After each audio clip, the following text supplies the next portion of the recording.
Au cœur de Port-au-Prince, dans le quartier de Bel-Air, se dresse un souvenir presque effacé, une trace du passé, un symbole d'un temps où la capitale d'Haïti respirait l'espoir et la modernité.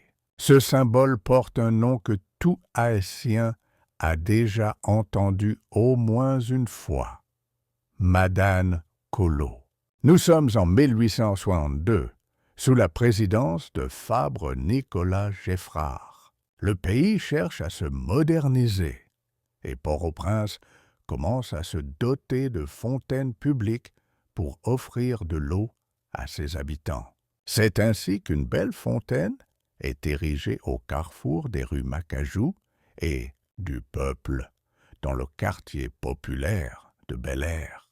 Cette fontaine allait devenir, au fil du temps, Madane Kolo.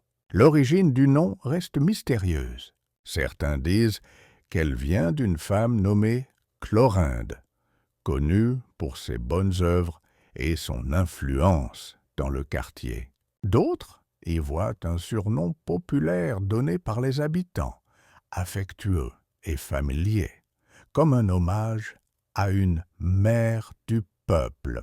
Pour d'autres encore, Madane Kolo serait une représentation symbolique de la liberté, tandis que son pendant masculin, Monsieur Kolo, symboliserait le travail.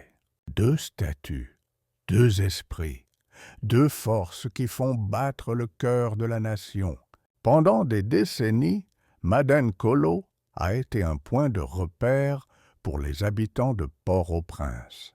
Les enfants jouaient autour de la fontaine, les femmes venaient y puiser de l'eau et les anciens racontaient son histoire. Mais avec le temps, la capitale a changé.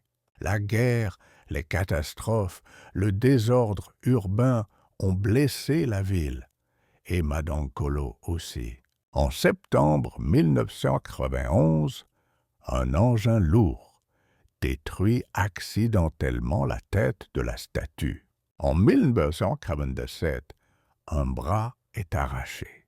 La fontaine se détériore et peu à peu, l'œuvre d'art devient une ruine.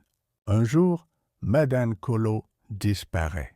Son absence laisse un vide dans la mémoire collective du peuple. Mais comme l'âme d'Haïti, elle ne meurt jamais vraiment. Des artistes, des historiens, des citoyens se battent pour lui redonner vie. De nouvelles répliques voient le jour. Des projets culturels s'en inspirent.